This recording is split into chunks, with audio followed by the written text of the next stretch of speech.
שלום לכולם, בסרטון הזה נדגים כיצד לבצע דיווחי ייצור במערכת הווב החדשה של כיתרון. כפי שאתם רואים, כעת אנו נמצאים בעמוד הראשי, בדף הבית של המערכת. בחלק העליון פרוסים בפנינו התפריטים השונים, ובלחיצה על כל אחד נפתחים תתי התפריטים שרלוונטיים עבורו. קיימות מספר אפשרויות להיכנס למסך ה-F4. באופן כללי, אנו ממליצים להיכנס דרך מסך תכנון ייצור. במסך זה משתקפת תוכנית העבודה של המפעל עם כל הפרטים הנחוצים. מנהל הייצור לדוגמה יכול במהלך סיבוב ברצפת הייצור לשנות תחנות ועדיפות פעולה בזמן אמת על ידי לחיצת כפתור בטאבלט. המידע מסתנכרן והעובדים רואים את תוכנית העבודה החדשה. על מנת להיכנס למסך ה-F4 יש ללחוץ על מספר הפעולה הרצויה.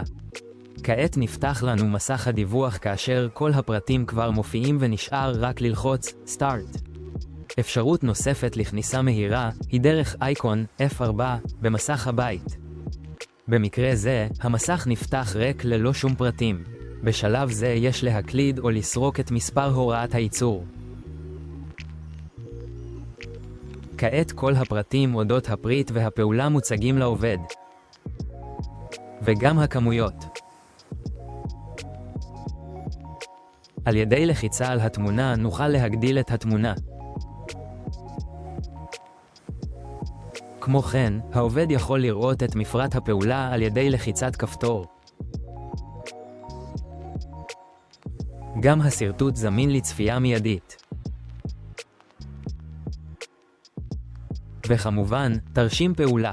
כאן יכול העובד להעלות תמונות נוספות באופן ישיר על ידי צילום בטאבלט או בנייד. בלחיצה על Start אנו מתחילים בדיווח. במידה ויש עובד נוסף שמדווח על אותה פעולה, המערכת תקפיץ לנו את הפופ-אפ הבא. במקרה זה נאשר את הפעולה. השעה נרשמה והדיווח החל. פיצ'ר נוסף שקיים במסך הוא פתיחת דוח ביקורת ייצור. אנחנו יכולים לראות את הדגימות שנבדקו עד כה. המערכת מבצעת צביעה אוטומטית לתוצאות תקינות וחורגות. על ידי לחיצה על הפלוס, ניתן לפתוח דגימה חדשה. נזין את התוצאות. ובלחיצה על התכונה הנמדדת נוכל לראות את התפלגות התוצאות. נחזור אל מסך הדיווח. בלחיצה על End נסגור את הדיווח שלנו. נזין את הכמות. ואנחנו יכולים לראות את השינוי.